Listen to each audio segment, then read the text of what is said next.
Hi everyone. तो आज हम बात करने वाले हैं क्लास 9th में चैप्टर नंबर 2 की, जिसका नाम है is matter around us pure. Okay, चलिए शुरू करते हैं। देखिए, आज का हमारा टॉपिक होने वाला है यहाँ पर concentration of a solution. Concentration of a solution. Solution के बारे में हमने आपको पहले बता दिया, मैं दोबारा बताऊंगा। वैसे यहाँ पर सॉल्यूशन क्या होता है, ध्यान दीजिए। सॉल्यूशन सबसे पहला, सपोज करो हमने यहाँ पर शुगर लिया और वाटर लिया। अब दोनों में प्योर सब्सटेंसेस है, वाटर भी प्योर है, अगर H2 शुगर भी है ना, शुगर का फॉर्मूला होता है C12H2O11। वाटर सबको पता है H2। अब ये प्योर सब्सटेंसेस है, ठीक है। शुगर का मॉलिक्यूलर फॉर्मूला ही है, वाटर का मॉलिक्यूलर फॉर्मूला ही है, ठीक है। अब मैंने इन दोनों को मिक्स कर दिया। मेरे पास जो सॉल्यूशन मिलके बना है, जो सॉल्यूशन बना है वो क्या होगा, मेरे पास शुगर सॉल्यूशन होगा। ऐसे मेरे पास साल्ट और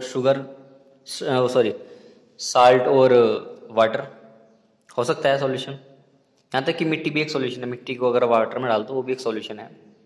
एयर भी सॉल्यूशन है, even air is a solution, even air is a solution. क्यों, कैसे? देखो यहाँ पे क्या है, ऑक्सीजन है, नाइट्रोजन है, इनर्ट गैस आर्गन भी है, एक से सब्सटेंस है ना, और होमोजीनियस सॉल्यूशन बना रहे हैं, एक होमोजीनियस मिक्सचर बना रहे हैं। क्या बना रहे हैं? होमोजीनियस मिक्सचर फॉर्म कर रहे हैं। तो यहाँ पे क्या होगा, ये सॉल्यूशन है। ओके, कार्बन डाइऑक्साइड भी है ना, तो ये क्या है, सॉल्यूशन है। ओके, अच्छा एक बात और ध्यान देने वाली है, एलॉयज। एलॉयज क्या होते हैं?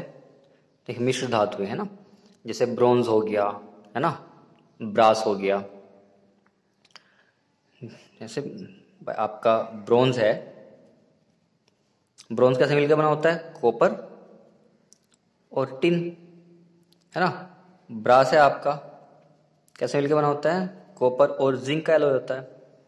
लेकिन अगर आप देखोगे ब्रास को या ब्रोंज को, तो ऐसे थोड़ी आप पता लगा लोगे कि इसमें कॉपर अलग है और जिंक अलग है। ब्रॉन्ज देखोगे तो ऐसा पता थोड़ी लगा लोगे कि कॉपर अलग है और टिन अलग है, इसमें नहीं ना।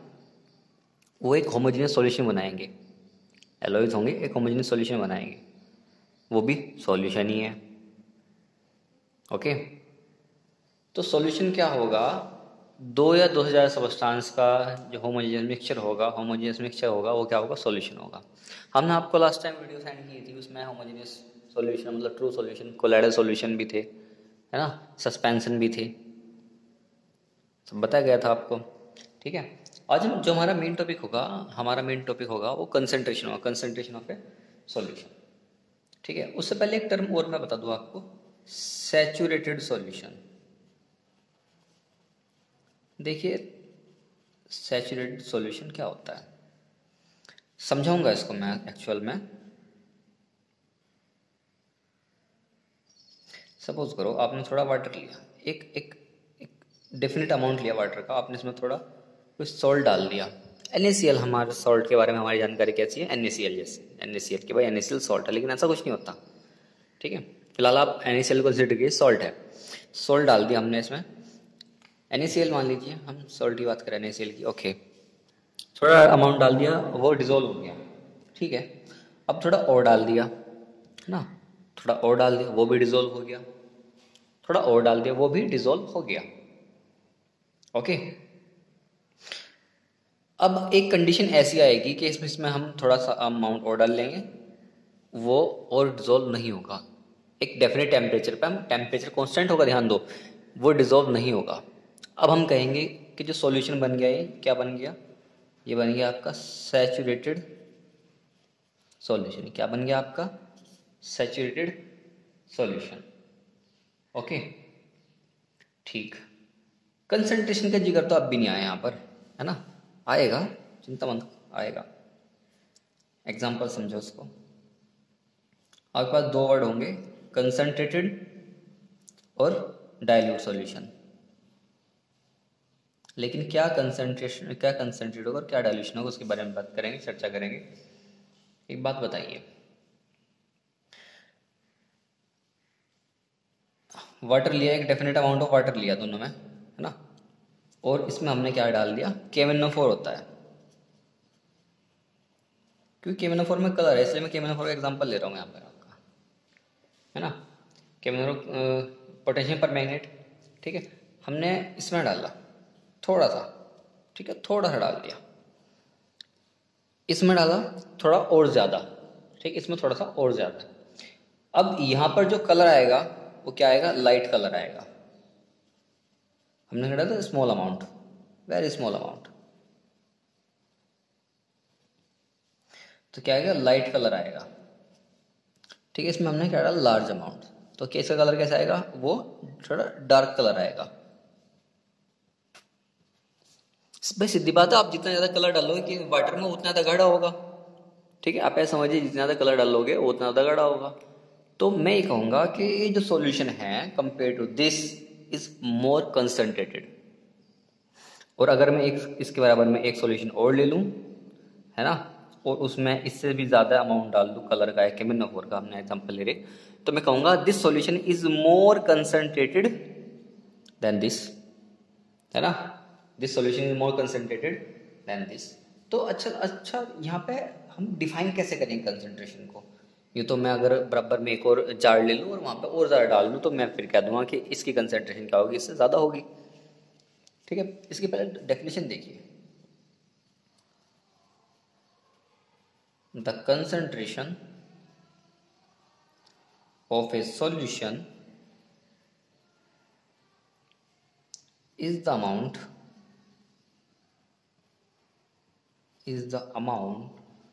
Of solute. सोल्यूट मतलब जो घुला है, जैसे हमने यहाँ पे वाटर में शुगर डाला था, ये क्या हुआ मेरे पास, सोल्यूट हुआ, है ना। यहाँ पे हमने NaCl डाला था वाटर में, ये क्या घुलने वाला, है ना, जो डिजोल्व हो गया, ओके, हम उसको क्या बोलते हैं, सॉलिड बोलते हैं।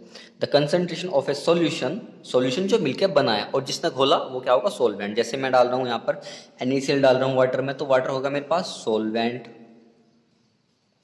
घुलने वाला मतलब जो NaCl होगा वो क्या होगा मेरे पास, सोल्यूट, है ना, और जो बना मेरे पास वो क्या होगा, सॉल्यूशन। तो the concentration of A solution is the amount of solute present in A given amount. ध्यान दो, गिवन अमाउंट, आप जो वाटर ले रहे हो या कोई भी सॉल्वेंट ले रहे हो, आप उसका अमाउंट चेंज नहीं करोगे, okay. Present A given amount, A quantity of the solution,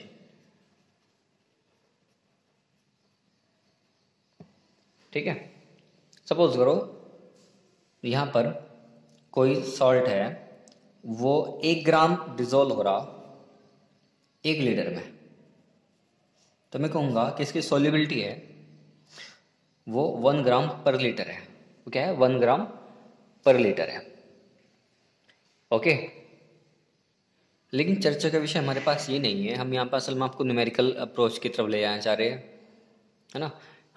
तो इसलिए मैं एक स्टेटमेंट और लिखता हूँ जरा इसका, है ना, the concentration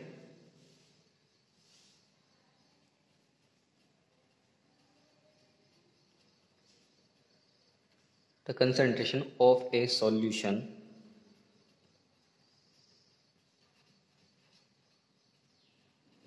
is defined as the mass of solute। वो रखेंगे मास ऑफ सोल्यूट, या अमाउंट लिख दो मास ऑफ सोल्यूट, क्योंकि मैं आपको न्यूमेरिकल अप्रोच की तरफ ले आ रहा हूँ यहाँ पर, ध्यान दो। मास of solute in grams, in gram present in 100 gram of the solution, 100 gram of the solution, ठीक है। बताऊंगा कैसे, ध्यान दो। यहाँ पर सपोज करो मैंने 2 ग्राम, ऐसे रहेगा, the concentration of solution defined as the mass of solute present in 100 gram solution. मैं 2 ग्राम लिया 100 ग्राम सॉल्यूशन में, तो इसकी परसेंटेज बतानी मुझे आपको, तो मैं कह दूंगा सीधा कि 2% का सॉल्यूशन है।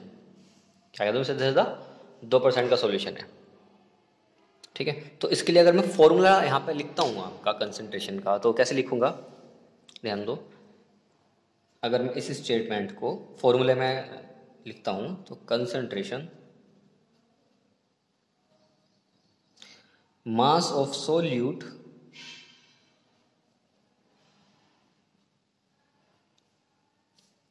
Upon mass of solution, mass of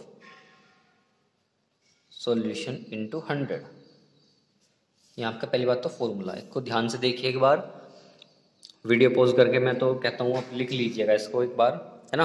और उसके ऊपर मैं एग्जांपल दूंगा। देखो तो बहुत सिंपल एग्जांपल है, 100 से 100 कट हो गया, बहुत सिंपल एग्जांपल है।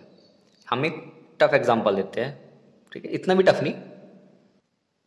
अब हमारे पास क्वेश्चन है, ए solution containing 30 gram of sugar dissolve in 370 gram of water, calculate the concentration of this solution. अभी कह रहा है हमने 30 ग्राम शुगर ली और उसको 370 ग्राम वाटर में डिजोल्व कर लिया, कंसंट्रेशन बताओ इस सॉल्यूशन की। ओके ठीक है, हमारे पास फॉर्मूला क्या था, आंसर हम देखते हैं अगर इसका। हमारे पास फॉर्मूला ये था, कंसंट्रेशन इज इक्वल टू, मैं दोबारा लिख रहा हूँ, मास of solute upon mass of solution into 100। अब मास ऑफ सोल्यूट मेरे पास यहाँ पर क्या है, ध्यान दो, जो घुलने वाला है, ध्यान दो, मैं फॉर्मूले में तो बाद में रखूंगा, पहले यहाँ पे ध्यान दो। मास ऑफ सोल्यूट, बहुत छोटा क्वेश्चन है, मास ऑफ सोल्यूट मेरे पास कितना है, जो घुलने वाला मेरे पास 30 ग्राम है, और जो मेरे पास मास है वाटर का, मास ऑफ वाटर मेरे पास 370 ग्राम, 370 ग्राम है। ओके ठीक, अब मेरे पास सॉल्यूशन का मास क्या होगा, टोटल मास ऑफ सॉल्यूशन। ध्यान दो, मेरे पास सॉल्यूशन का मास क्या हो जाएगा, 30 ग्राम ऐड किया हमने 370 ग्राम में, टोटल मेरे पास कितना होगा 400 ग्राम टोटल मास। टोटल मास मेरे पास क्या है, 370 प्लस 30 400 ग्राम हो गया। ओके, यहाँ पर मास ऑफ सॉल्यूट मेरे पास क्या है 30 ग्राम, मास ऑफ सॉल्यूशन मैंने कितना फाइंड आउट किया है 400 ग्राम इंटू 100। ध्यान दो, 20 से 20 कैंसिल हो गया, अब मेरे पास 30/4 आ गया। अब आपको करना क्या है, कैलकुलेशन करनी है आपको, 30 को कट करना है 4 से। कीजिए जरा, कैसे आएगा, ध्यान दीजिए, 7.5% आपका आंसर आ जाएगा। भाई डिवाइड कर लो ना आप इसको, 7 टाइम चलेगा, कितना आएगा 2 पॉइंट ला कर 0 ली 20, 400 ग्राम, सॉरी यहाँ पे 7.5% है ना, आंसर हो जाएगा ये बहुत सिंपल है, कुछ भी नहीं करना। ओके,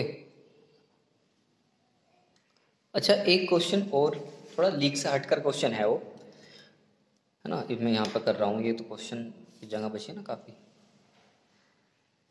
यहाँ पे कर रहा हूँ मैं।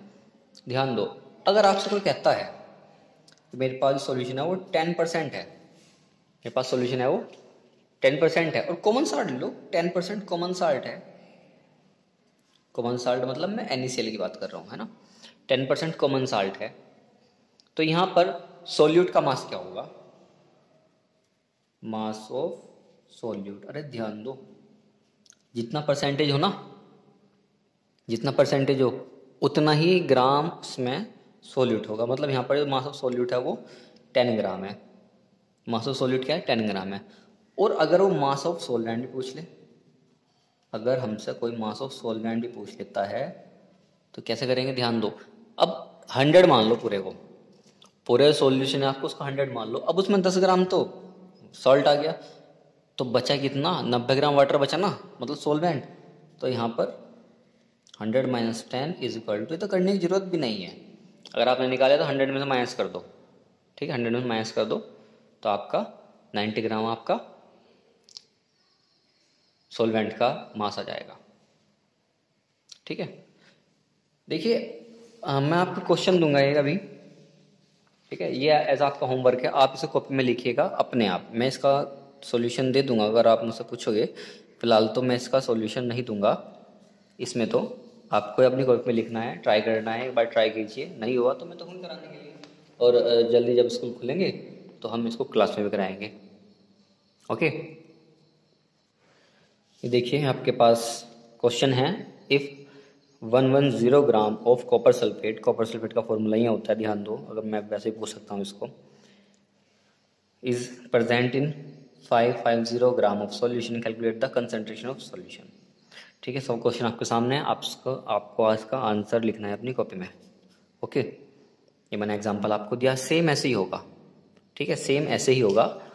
ठीक है, लेकिन आपको थोड़ी सी मेहनत तो करनी पड़ेगी, प्रैक्टिस हो जाएगी आपकी। ओके, अब हमने मास में बात की, अगर हम यहाँ पर वॉल्यूम में बात करते हैं, अगर हम यहाँ पर सोल्यूट और सोलवेंट या सॉल्यूशन का वॉल्यूम लेते हैं तो कैसे लिखेंगे? फॉर्मूला उसके लिए सेम सही होगा, लेकिन वहाँ पर मास की जगह वॉल्यूम आएगा। कंसंट्रेशन की बात करता हूँ, कंसंट्रेशन ऑफ सॉल्यूशन ऊपर आएगा। हम क्या लेते हैं वहाँ पर? मास ले लेते हैं ना, मास ऑफ सॉल्यूट। यहाँ पर कुछ नहीं, यहाँ पर लेंगे volume of solute, volume of solute. वहाँ पे क्या लेते हैं? Mass of solution. यहाँ पर लेंगे हम वॉल्यूम ऑफ सॉल्यूशन, और परसेंटेज में निकालने के लिए 100 से इसको मल्टीप्लाई कर देंगे, है ना, ये फॉर्मूला। और आगे आपके पास बस फॉर्मूला सेम ही है, बस आपको वहाँ से मास हटा के हमें वॉल्यूम ऐड करना है और कुछ नहीं। ठीक है, क्वेश्चन देखिए इसके ऊपर, इफ 2 ml ऑफ एसीटोन, ये एसीटोन वही है, nail polish remover. Okay, acetone is present, आपको तो बस सोल्यूट सा मतलब रखना है फिलहाल। आपकी इस क्लास में आपको ये फॉर्मूले के ऊपर नहीं जाना, फॉर्मूला बता दूंगा इस क्लास में। If 2 ml of acetone is present in 45 ml of its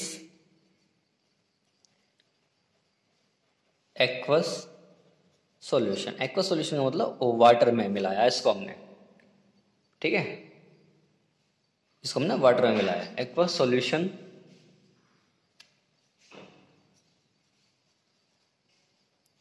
calculate the concentration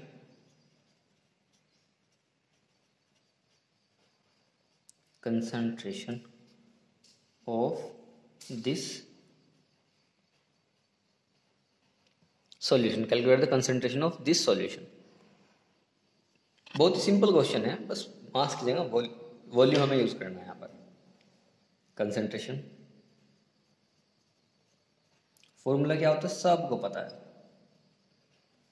formula क्या होता है सबको पता है, निकाल लेंगे। एक मिनट रुको, पहले यहाँ पे देखो मेरे पास वॉल्यूम कितना है, वॉल्यूम ऑफ सॉल्यूट कितना है मेरे पास, ध्यान दो। वॉल्यूम ऑफ सॉल्यूट मेरे पास कितना है, ध्यान दो, 2 ml दिया है, 2 ml एसीटोन जो मिला वो कितना है, 2 ml। ठीक है, वॉल्यूम में दिया 2 ml। ओके, अब इसने कहा कि present in 45 ml of its aqua solution. अब बच्चे यहाँ पे कुछ करते हैं, वो 2 और 45 को ऐड कर लेते हैं, लेकिन नहीं, उसने कहा है कि पूरा जो टोटल वॉल्यूम है ना सॉल्यूशन का वो 45 ml है। ध्यान दो आप, 45 ml of its aqua solution, जो पूरा वॉल्यूम है वो 45 ही है। तो वॉल्यूम ऑफ सॉल्यूशन मेरे पास कितना है,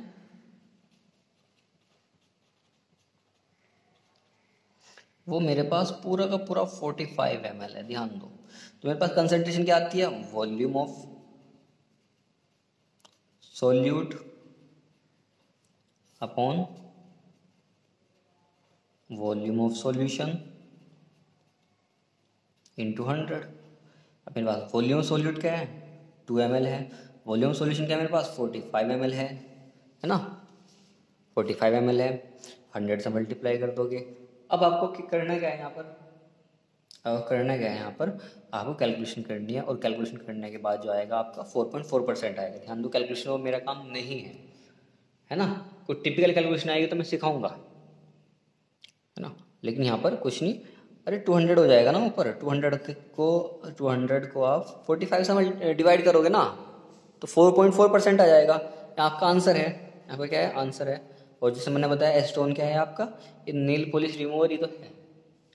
ओके, अगर आपके पास बुक है, आप बुक पढ़ते हो, तो अब इस तरह की जानकारी होती है बच्चों को। ठीक है, बुक पढ़ने वालों को, और जो बुक नहीं पढ़ता केवल नोट्स या फिर ट्यूशन या फिर वीडियो पे डिपेंडेंट रहता है, उसको इस तरह की जानकारी नहीं होती। ओके, इस बात का ध्यान रखें आप। फिलहाल के लिए इस वीडियो में इतने रखेंगे हम।